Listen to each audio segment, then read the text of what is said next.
काशी विश्वनाथ, भूत भावन भूतेश्वर भगवान शिव, जिनकी पुनित पावन शिव महापुराण बाबा देवाधिदेव महादेव की कृपा से भगवान शिव की करुणा से श्रावण के इस पावन अवसर पर अपन सभी को बाबा कुंवरेश्वर की पावन धारा से श्रवण करने का सौभाग्य प्राप्त हुआ है। शिव की कृपा, उदारता, दया, करुणा जो बाबा की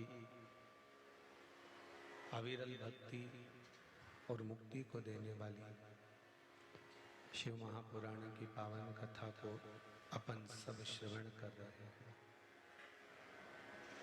भाग्यशाली है यजमान परिवार श्री प्रमोद दुबे जी, श्रीमती महिमा दुबे इंदौर से, श्रीमती कल्पना श्री राम किशोर जी बोरबान बैतूल से, जो बाबा देवाधिदेव महादेव की ये पावन कथा को करवाकर संपूर्ण विश्व का कल्याण कर रहे हैं। मानव का जो शरीर है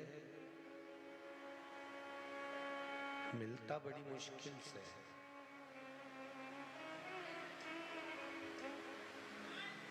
और यदि मिल गया तो भजन में बड़ी मुश्किल से लग पाता है।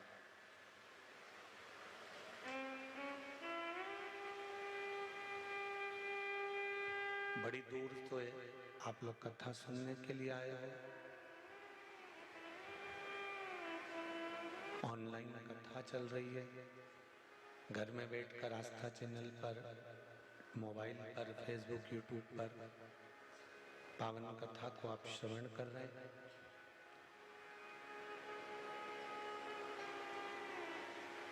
जितने लोग कथा के इस भाव को लेकर यहाँ पधारे हैं,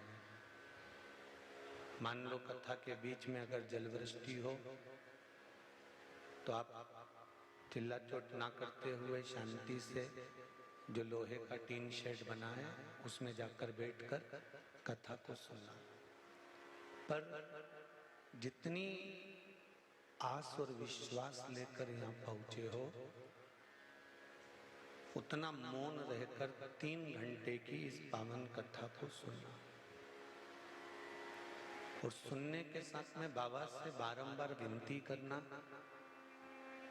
कि तेरे धाम में बैठकर कथा सुन रही हूँ, 3 महीने में मुझे वापस मेरी मुराद पूरी कर कर बुला लेना। ये भगवान से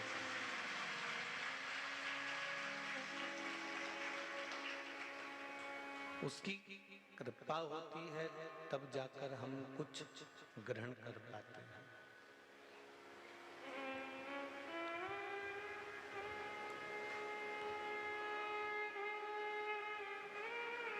चौरासी लाख योनियों में केवल एक मनुष्य की योनि है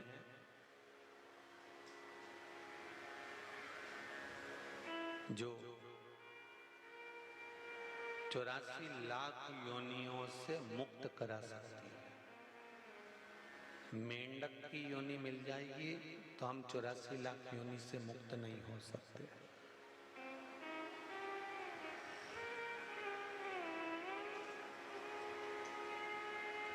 कवर बिज्जू बन गए तो भी हम 84 लाख योनि से मुक्त नहीं हो सकते।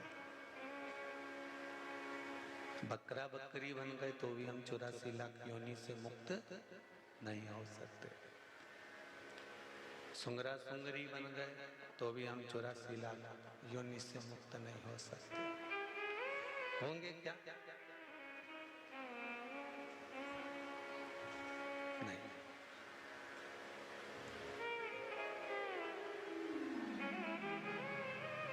छिपकली, काकरोच, पशु, पक्षी, जानवर, ये 84 लाख योनि से मुक्त करने वाली योनियां नहीं है,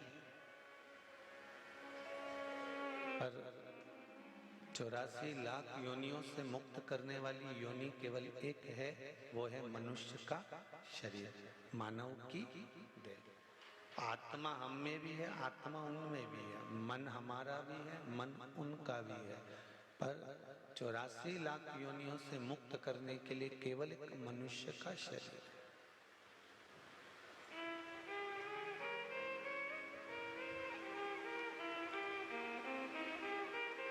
किसी योनि से हम मुक्त 84 लाख योनियों को नहीं कर सकते, पर मानव का शरीर मिला है, इसको अगर हमने भजन में लगा दिया, कीर्तन में लगा दिया, स्मरण में लगा दिया, भगवत भक्ति में लगा दिया, तो हो सकता है कि हम अगले योनि में नहीं पड़े, हम बाकी की योनियों से मुक्त हो जाए।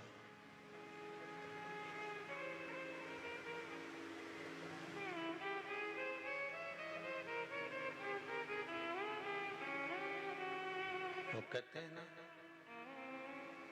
तेरे संग चले ना कोड़ी रे,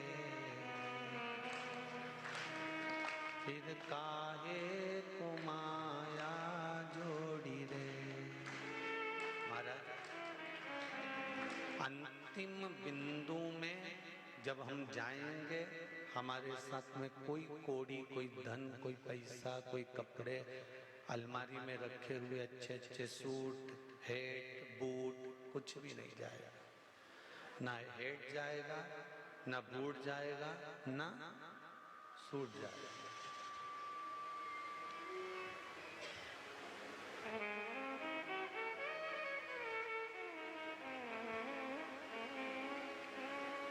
तुम्हारे हेट, बूट, सूट अभी भी कोई नहीं पहनता, तो तुम्हारे जाने के बाद कौन पहनने वाला है? फालतू की बात है। दादाजी के ऐसे जामा, झोल, पजामा है, ऐसी लंबी लंबी नाड़ी, अब उतना जामा, झोल, पजामा और नाड़ी केवल दादा लोग ही पहनते, उनके बच्चे पहनेंगे। जब दादा निपट जाएंगे तो फिर भी आसक्ति इतनी रहेगी कि दादा भले चले जाए तो पजामा अलमारी में ही रखा है, पजामा सेट कर रखा है। और करना क्या था कि उस पजामे को भी जिसके काम में आ जाए, जिसके कार्य में आ जाए, कोई के पास वस्त्र नहीं है, किसी के पास कोई चीज नहीं है, तो वो वस्त्र उसको दे दिया जाए, जिससे कि वो उसका प्रयोग कर सके।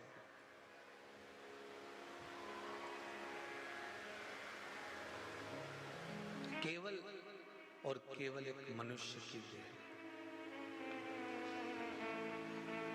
जो 84 लाख योनियों को काटने का काम कर देती है, और वो 84 लाख योनियां कटेगी कैसे?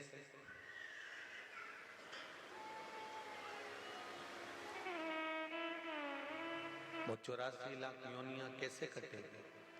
कि कलयुग केवल नाम आधारा, सुमर सुमर उतरहि पारा। कलिकाल में नाम की आधारशिला को रखकर भगवान का इतना भजन करो, भगवान का इतना स्मरण करो, भगवत भक्ति को इतना धारण करो कि हमारी बाकी की जो योनियां हमें मिलने वाली है वो समाप्त हो।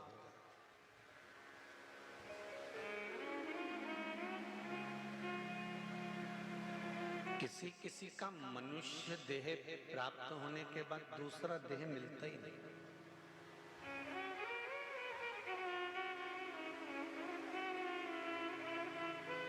फिर इस योनि के बाद में कोई दूसरी योनि है नहीं।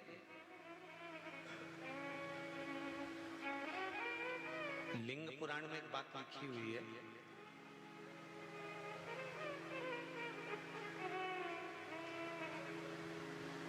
अय्यप्पा स्वामी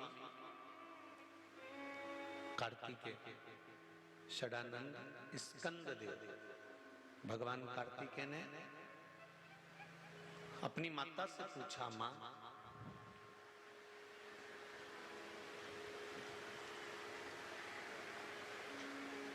भूमंडल पर जन्म लेने के बाद में मनुष्य की योनि किसी दूसरी योनि में जाए ना और यह मानव को मुक्ति प्राप्त हो जाए, इसको मोक्ष मिल जाए, इसका फिर कोई जन्म ना होए, उसके लिए क्या करना पड़ेगा?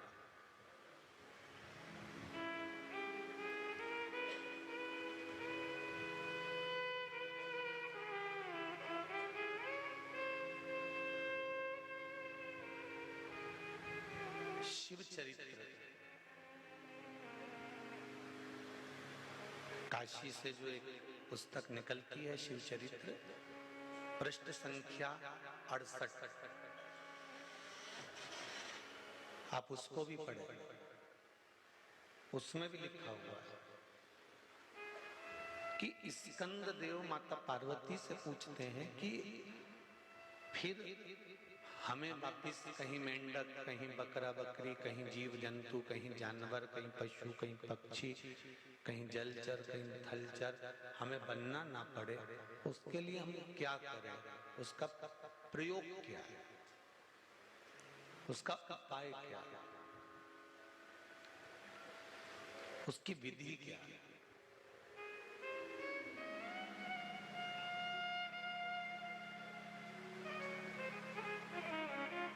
पार्वती जी ने कहा,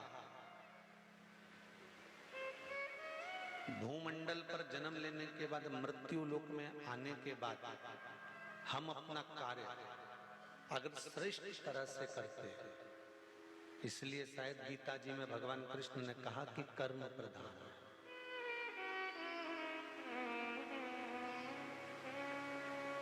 हम अपने कार्य को अगर श्रेष्ठता से करते हैं, हम अपने कार्य को दिल लगाकर, मन लगाकर अच्छे से करते हैं, तो ये निश्चित है कि कर्म करते करते जब हमारे प्राण जाते हैं तो परमात्मा भी वापिस जन्म नहीं देता और अपने में ही समा लेता है। अब एक बात को अच्छे से समझना आप जरा, कर्म करते करते कैसे? जैसे एक नाव खेने वाला, उस नाव में बहुत सारे यात्री बैठे हैं और बहुत सारे यात्रियों को लेकर नाव वाला नाव लेकर चला, बीच में नाव डोलने लगी, हवा चलने लगी, समुद्र उछाले लेने लगा, नदी उछलने लगी और नाव वाला नाव लेकर जा रहा था। नाव वाले को मालूम पड़ा कि नाव डूबने वाली है, नाव चलाने वाला उस नाव में से कूद गया। अब नाव चलाने वाला नाव में से कूद गया और कूदने के बाद वो जीवित बाहर निकल गए। जितने लोग नाव में बैठे थे वो मर गए। अब जो मरे उनको तो जो भोगना था भोग लिया, पर जो नाव चलाने वाला बचकर बाहर आया, 4 साल, 8 साल, 10 साल, 20 साल, 25 साल जीवित रहा। जीवित रहने के बाद जब मरकर गया तो ऊपर जाते से इसके कर्मों का जब लेखा हुआ तो उसमें 94 तरह के नरकों का भोग इसको भोगना पड़ा।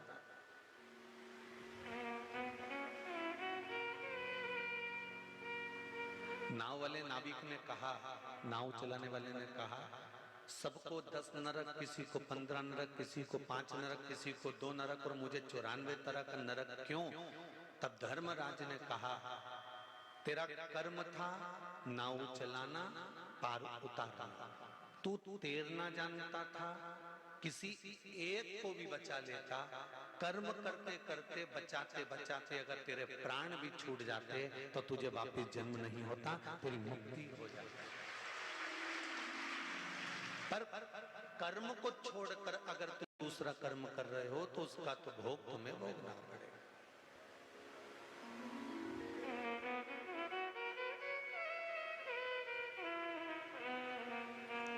एक सरकारी नौकरी करने वाला व्यक्ति, और सरल समझ लीजिए, किसी की गवर्नमेंट जॉब है, सरकारी नौकरी है, कोई स्कूल में पढ़ाता है, कोई बैंक में नौकरी करता है, कोई अन्य विद्युत विभाग अन्य विभागों में कोई नौकरी करता है, और उसने आज एप्लीकेशन लगाकर छुट्टी नहीं ली और छुट्टी उसको मिली भी नहीं और उसने ली भी नहीं, और अपने दोस्तों से कहकर कहीं चले गया। जाते जाते जाते जाते जाते जाते छुट्टी वाले उसने छुट्टी ली नहीं, बस छुट्टी दोस्तों से कहकर चले गया कि तू मेरा काम संभाल लेना, मैं बस अभी आ जाऊंगा। और जाने के बाद में उसका कहीं एक्सीडेंट हो गया, कहीं कोई घटना घट गई, कोई दुख आ गया, तो ईमानदारी से बोलो अब वो ना इधर का रहा ना उधर का रहा। एक छोटी सी एप्लीकेशन लगाकर एक छोटी सी छुट्टी लेकर चले जाता और शासन प्रशासन की निगाह में रहता कि इसने छुट्टी ली है, हमने दी है, तो फिर प्रशासन उसको संभाल लेगा। पर इसने छुट्टी ली ही नहीं और चले गया और घटना घट गई, तो फिर प्रशासन उसको सहयोग कैसे कर सकता है, उसको सपोर्ट कैसे करेगा? तूने छुट्टी ली नहीं तो चला गया।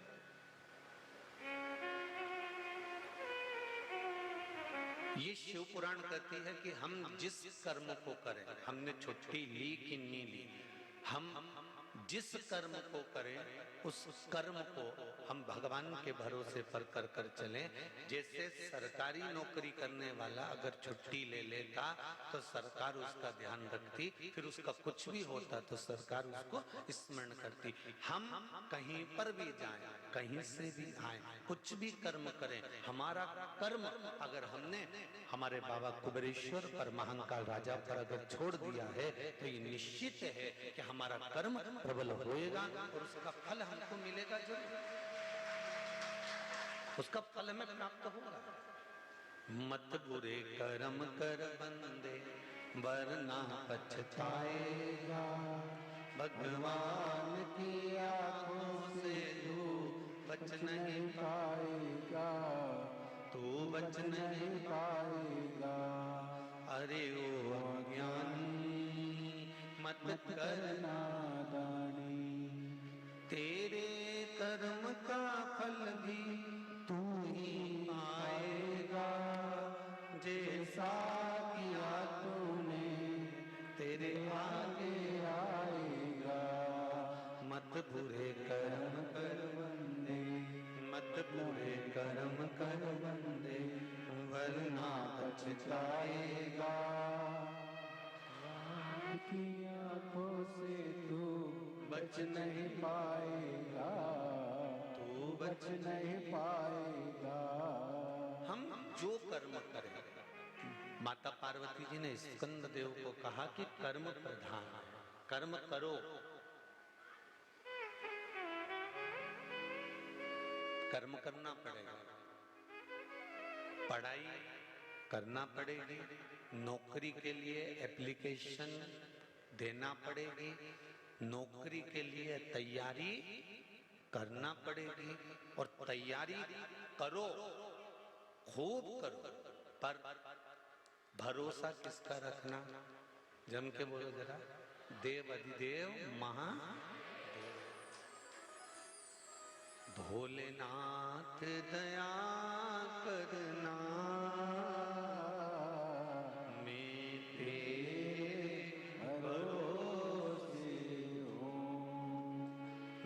बाबा दया करना, मेरे भरोसे हो।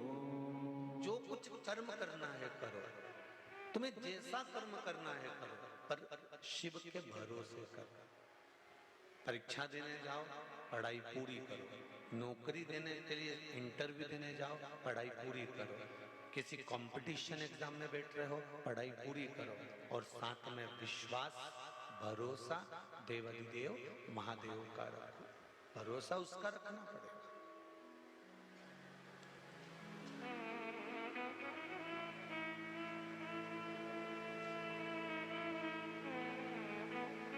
जब हम उसका भरोसा रखते हैं, जब हम उस पर विश्वास करते हैं, तो मेरा देवाधिदेव महादेव भी विश्वास तोड़ता नहीं, वो तोड़ेगा नहीं।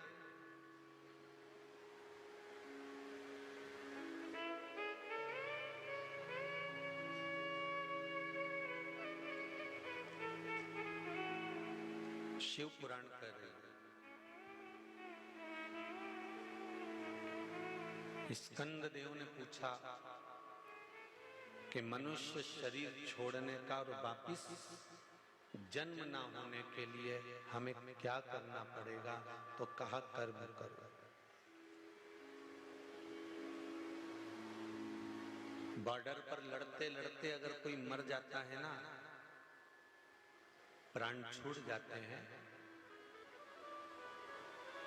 तो उसको वीर गति प्राप्त करने का पद मिल जाता है। कर्म करते करते अगर हमारे जीवन में हमको दुख सहन करना पड़ रहा है, कष्ट सहन करना पड़ रहा है, कर्म करते करते हमको तकलीफ भी आ रही है, कष्ट भी आ रहा है, तो उससे हमें घबराना नहीं है।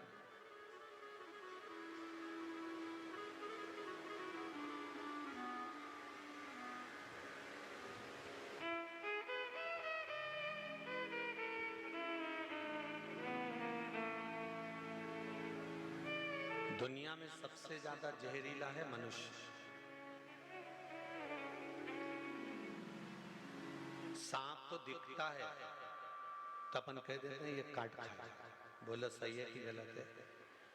सांप देखकर कह सकते हो कि इसमें विष भरा है, ये काट खाएगा। बिच्छू को देखकर कह दोगे कि ये विषैला है, ये काट खाएगा।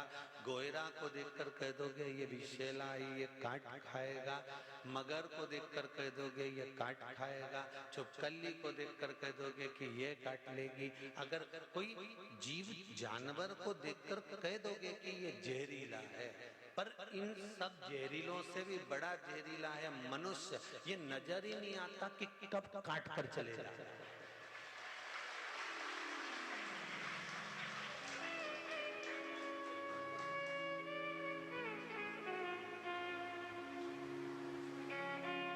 सब अच्छे नजर आते हैं अपने को, कितनी जोरदार हमारी काकी जी, कितनी जोरदार ने काका जी, कितना जोरदार ने भाई, कितना जोरदार ने बंधु, कितना जोरदार ने जीजी, कितनी जोरदार ने जीजा, कितना जोरदार ने हमारा रिश्तेदार इतना बढ़िया, हमारा नातेदार इतना बढ़िया, हमारा कुटुंब इतना बढ़िया। और जब छोरा छोरी का संबंध करने की बारी आती है और कोई संबंधी रिश्तेदार तुम्हारे रिश्तेदारों से पूछते हैं क्यों सा भेरूलाल की छोरी कैसी है, और इतने में रिश्तेदारों ने उनके बारे में जो बताना चालू करा, तब समझ में आता है कि सांप से ज्यादा जहरीला तो मनुष्य है।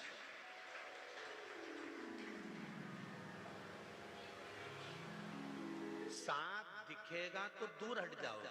बोलो सही है कि गलत है? कि जहरीला है इससे दूर हटना। बिच्छू दिखेगा तो दूर हट जाओगे कि जहरीला इससे दूर हटना। मगर दिखेगा तो समझ जाओगे कि मगर दिखा दूर हट जाओ, काट खाएगा। बोलो सही है कि गलत है? और कहीं का अड़ियल सांड निकल के जाए, ओके देख के भी अपन सोचे कि यानी दूर हट जाओ रे, यहाँ से बेल निकल के ले रही है, सांड निकल के जा रही है, इससे मार देगा तो दूर हट जा।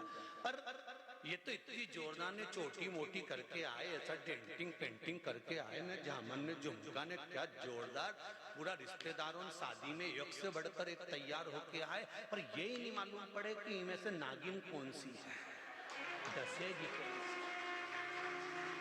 कौन सी, इनमें पहचान कैसे आए? सांप के तो पहचान लोगे कि डसेगा, मगर के पहचान लोगे डसेगा, ये सबके पहचान सकते, पर इंसान को कैसे पहचानोगे? सांप की ये डसा है कि नहीं डसा? आते हैं तो बहुत अच्छे से आते हैं, और सांप कैसे हो, काका जी कैसे हैं, बुआ जी कैसे हैं, मामा जी कैसे, चाचा जी कैसे, सब रिश्तेदार ऐसे आए, इतना अच्छा मिलके जाए, इतना अच्छा, पर वो बाद में मालूम पड़े कि तुम्हारा मामा का छोरा। स्वयं भागवत जी में लिखा है, सियोर वाला महाराज नहीं कह रिया है, ये मत सोचना ना सियोर वाला महाराज ने की ये बात, हमारा तो नाम ही मत लेना कहीं पे भी कि हमने की। हम तो कहते ही नहीं, हम तो भागवत जी की बात कर रहे हैं। भगवान कृष्ण का बुआ का छोरा,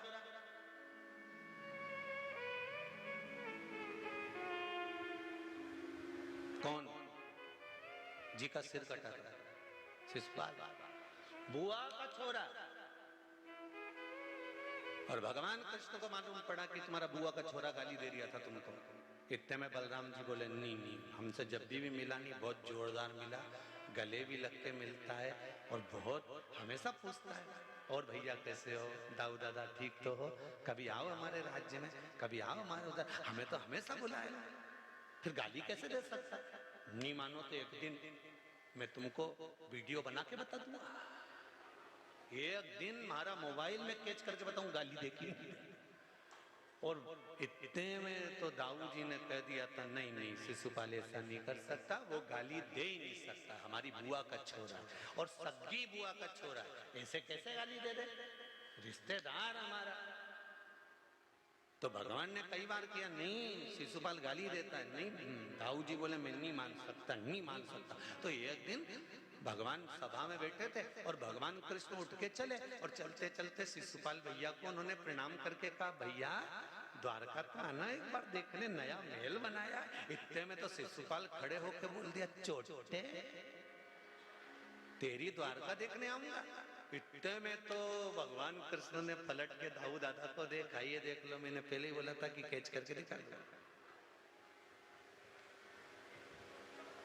सांप दिख जाता है तो भय हो जाता है कि ये काटेगा, बिच्छू दिख जाए तो कि ये काटेगा, गोरिया दिख जाए तो कि ये काटेगा, मगर दिख जाए तो ये काटेगा, पर इंसान को कैसे पहचानोगे कि ये अंदर से कितना काट रहा है, ये समझ नहीं सकते। सबसे जहरीला अगर संसार में कोई जानवर है, सबसे जहरीला अगर कोई है तो वो कौन है? मनुष्य। दिन भर 24 घंटा बैठ के कुछ ना कुछ काटता ही है, दिन भर बैठे बैठे काटे। कौन? वो तो ऐसा, फिर काट दिया, कौन ऐसा, फिर काट दिया, कभी अच्छा मुंडा से बोला ही नहीं, दिन भर चेहर उगले, दिन भर 24 घंटा इसके मुंडा से जहर निकलता रहा। जैसे सांप की जिब्बिया लपलपा है, ऐसी दिन भर इसकी जिब्बिया लपलपाती रहे, ही बोलती रहे, अब सब ही बोलती रहे। यहाँ तक कहा है रामचरितमानस में, अब तो ये भागवत की बात हो गई, रामचरितमानस की भी सुन लो। ऊंच निवास नीच कर तूती, देख न सकई पराई विभूति। अब वो भागवत की बात थी, ये रामचरितमानस की बात कर रही है। ऊंचे ऊंचे औहदे पर बैठकर, ऊंचे ऊंचे पद पर बैठकर, ऊंची ऊंची गादी पर बैठकर, ऊंचे ऊंचे सिंहासन पर बैठकर, बहुत मान प्रतिष्ठा पद इज्जत सब कुछ मिल गई, उसके बाद भी निंदा करने से पीछे नहीं हटते, उसके बाद भी चुगली करने से पीछे नहीं हटते, उसके बाद भी अपशब्द कहने से पीछे नहीं हटते। तो विचार करो, रामचरितमानस में तुलसीदास जी ने लिख दिया था कि ऊंच निवास नीच करतूती, देख न सकई पराई विभूति।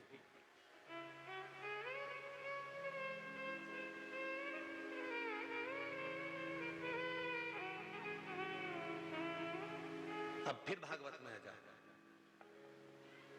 पूतना जब भगवान कृष्ण के यहाँ गई थी तो राक्षसी बन के गई थी। अरे बोलो जम के, नहीं गई, पहले ब्यूटी पार्लर गई। बोलो सही है कि गलत है? पहले पूतना कंस के महल से निकलते से ही पार्लर में गई, उसके बाद उसने श्रृंगार करा, जोरदार झामर झुमका सब लगा के, खजूर वाली चोटी मोटी जूड़ा मूड़ा बांध के, झमक झुला सब पेन पुना के, बाजूबंद हाथ का सब फूल फुलवारी सब लगा के, पेंदा बोर सब पेन पुना के, फिर सिर पे टोकरी रख के फिर चली और आवाज लगाती लगाती गई, ले लो बिके रे बेदाम, मिठाई ले लो खूब आवाज लगाती लगाती लगाती लगाती जाए और लगाती लगाती सारे गांव के बच्चों को स्तनपान कराती कराती पूतना यशोदा जी के घर पे पहुंच गई। और यशोदा जी के घर पर पहुंचकर यशोदा भी नहीं पहचान पाई कि कितनी जहरीली है। वो तो समझी इतनी सुंदर है रे, ऐसा लग रहा है इंद्र के यहाँ से अप्सरा आई है।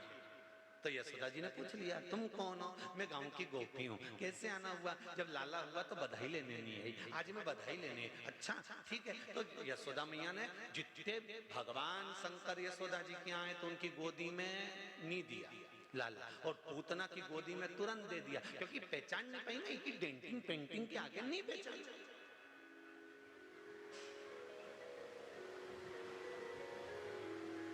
अब दुल्हन के स्टेज पे कौन पहचान? वो तो भाई जब घरे आए और घर आके जब कि तू तो काली रे कल्याणी, जित देखूं जो, जब वो फिर अपना रोल दिखाए तब समझ में आए। नहीं तो मोहल्ला का लोग तो कहता था स्टेज पे तो अच्छी लगी रही थी ना, जोरदार, और दूल्हे से तो लाख गुना अच्छी दिख रही थी, और सीधी भी थी एकदम बढ़िया, बापड़ी ने मुंडा भी ऊंचा नहीं करा, सिर पे पल्लू डाली ने जैसी की जैसी बैठी थी एकदम, कहीं मुंडा ही ऊपर नहीं करी। पर समझ में नहीं आया, ऐसा कर ही नहीं सके, हमारे तो विश्वास ही नहीं कि ऐसा कर जाए, हमारे तो विश्वास ही नहीं कि मामा का छोरा ऐसा कर जाए। दाऊ जी बोले मेरे मामा का बुआ का लड़का ऐसा कर नहीं सकता, कर ही नहीं सके। भगवान राम की कथा कह रही है कि पहचानना मुश्किल है कि कितना जहर भरा है। जरा देखो, घर में रह रही थी कौन? जिसने 14 वर्ष के लिए वन भेजा। कई मैया भी घर में रह रही थी, मंथरा भी घर में रह रही थी, पर पहचाने कि इतना जहर उगल जाएंगे, पहचाने कि ये डस जाए।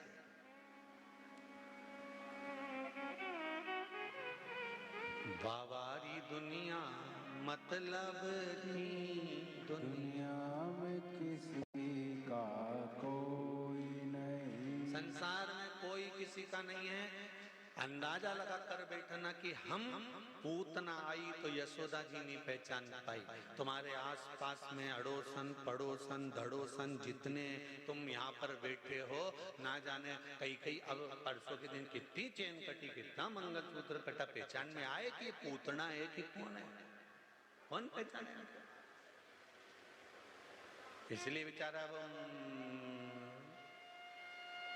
यम का भाई आशीष वो चिल्ला चिल्ला के तुमसे कहता है कि सिर पे पल्लू डाल के रखो रे, अपना अपना मंगलसूत्र चेन का ध्यान रखो रे, बार बार कहता है। अब क्यों? क्योंकि पहचान नहीं सकते ना। सांप को तो देख के पहचान जाओगे कि सांप है, बिच्छू को देखकर पहचान जाओगे बिच्छू है, पर कैसे पहचानोगे इनके? कैसे पहचान?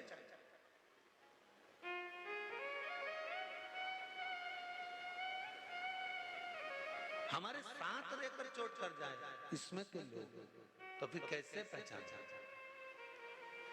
कहा मां पार्वती ने स्कंद देव को कहा, स्कंद कार्तिकेय, कर्म करते करते जब मनुष्य अपने प्राणों को त्यागता है तो वो शिव धाम को चला जाता है। मनुष्य का जो शरीर भगवान ने बनाया है वो कर्म करने के लिए बनाया है, कि कर्म करना, परिवार को पालना, रिश्तेदारों को पालना, नाते कुटुंब कबीले सबके साथ रहना। अपने परिवार में यह अभिमान मत लाना कि तुम अकेले काम कर रहे हो, ना जाने किसके भाग्य का तुमको मिल रहा है, तुम कर्म करे। मृत्यु लोक में आने के बाद में कर्म प्रधान बना लो, और कर्म प्रधान बनाना क्या कि पृथ्वी पर आए हो तो शंकर भगवान का एक स्वरूप जानकर, कंकर को शंकर जानकर, भगवान जानकर कर्म करना। एक लोटा जल भी अगर ले जाकर तुम भगवान शंकर को समर्पित कर रहे हो तो ये भी कर्म है और इसका फल भी निश्चित है कि प्राप्त होगा ही, मिलेगा।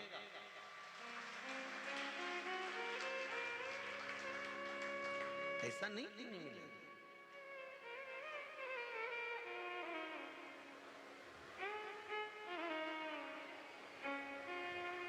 महाराज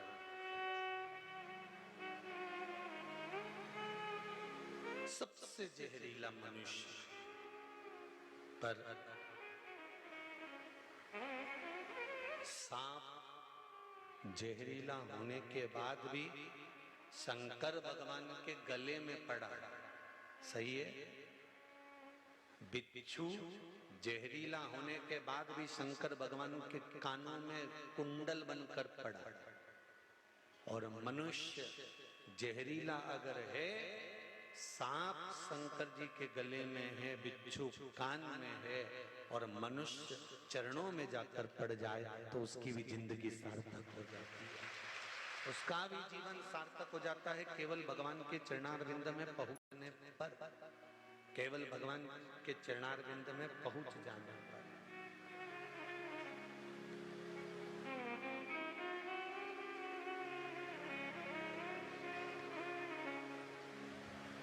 हम उसके साथ, हम उसके भरोसे,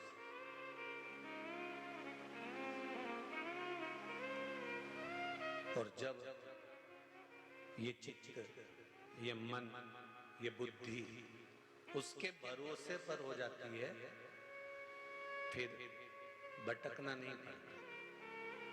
पार्वती मैया कार्तिकेय जी से कह रही है कि मानव का शरीर मिला है, कर्म भोगना, कर्म करना, और शरीर मिला है पूर्व के कर्म का भोग भोगना। उसके साथ में भगवत स्मरण करना। भगवत स्मरण करने का फल ये रहेगा कि अगला जन्म फिर नहीं आएगा। मनुष्य देह अंतिम देह।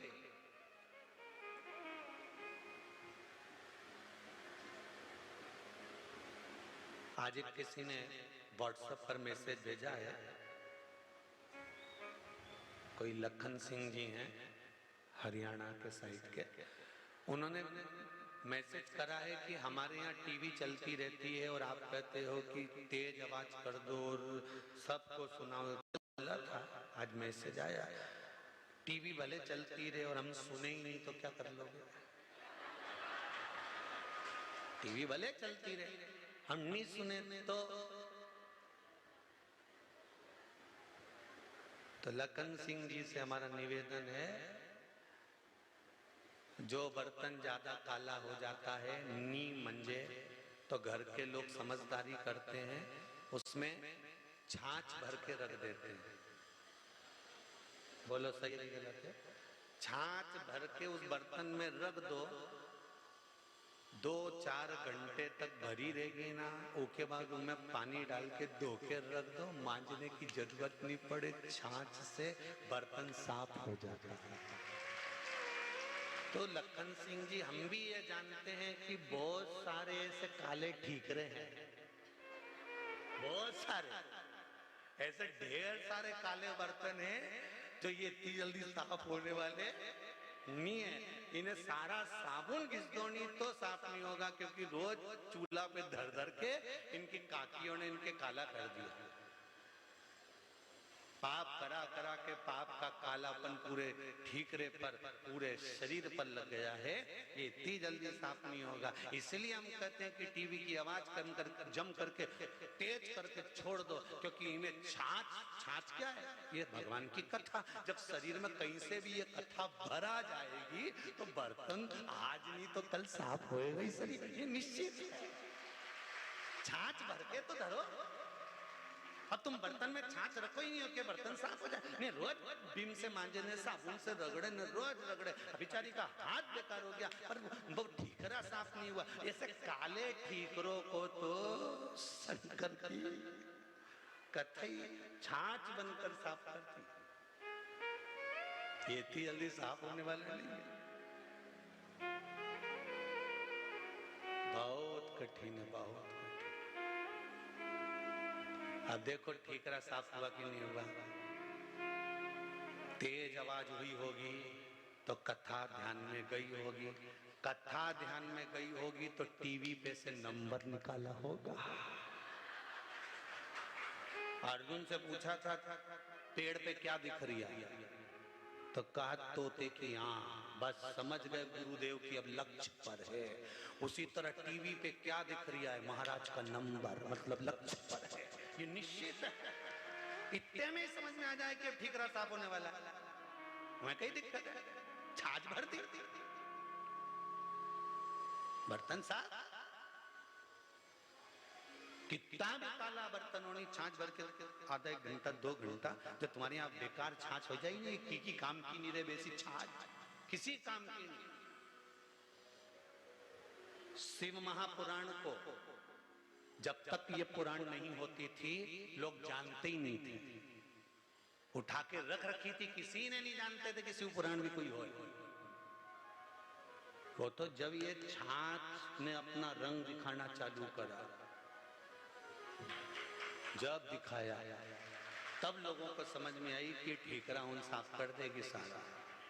और हुआ, कई ठीकरे साफ हो गए, कई ना जाने कितने बर्तन साफ। और अभी भी थोड़े बहुत ठीकरे तो रह गए, वे भी साफ हो जाएंगे, धीरे धीरे होंगे। तुम सोचो कि एकदम हो जाए, कहीं कहीं का चूल्हे पे चढ़ चढ़ के एकदम घना काला पड़ी जाए तो जब उसको साफ करने में थोड़ा समय तो लगे है? तो पहले छाछ का काम है, जो अंदर भर के रखी पहले वो अंदर से साफ करती है, फिर बाहर रखी हुई छाछ को क्या करना पड़ता है, फिर बड़े बर्तन में छाछ को रखो और ये ठीकरे के अंदर बाहर से साफ करना है तो इसको भी उस बड़े बर्तन के अंदर डुबो के धर दो। जब डुबो के धर दोगे तो बाहर से भी साफ हो जाएगी। पहले अंदर से साफ करो, भीतर से साफ होना चाहिए। इसका चित्त, इसका मन, इसकी बुद्धि, इसका केंद्र बिंदु भगवान बनना चाहिए। पहले ये मंदिर जाना चालू कर देनी एक बार, इसके बाद इसको तो कथा में कभी भी डुबो देंगे, और डुबोया कि एकदम क्लीन साफ, फिर कहीं नहीं सोचना अपन को कि बर्तन साफ हो गया। तो यहाँ तो शास्त्र कह रहा है कि आप भगवत स्मरण की ओर आगे बढ़ो, भगवान की भक्ति की ओर जब आगे बढ़ोगे तो निर्मलता का सुख अपने आप प्राप्त हो जाएगा, अपने आप।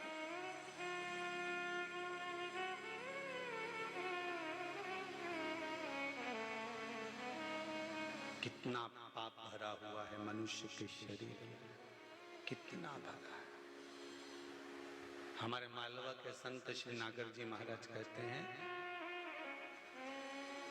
मेरा अवगुण भरा शरीर प्रभु जी कैसे तारोगे, मेरी चादर झीमर झीर गुरु जी कैसे तारोगे। ये भरा हुआ पापों से ये घड़ा है, इसको कैसे तारोगे, कैसे?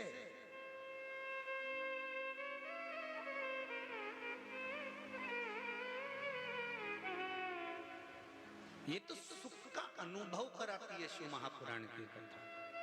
एक पत्र में किसी ने लिखा है, देखिए,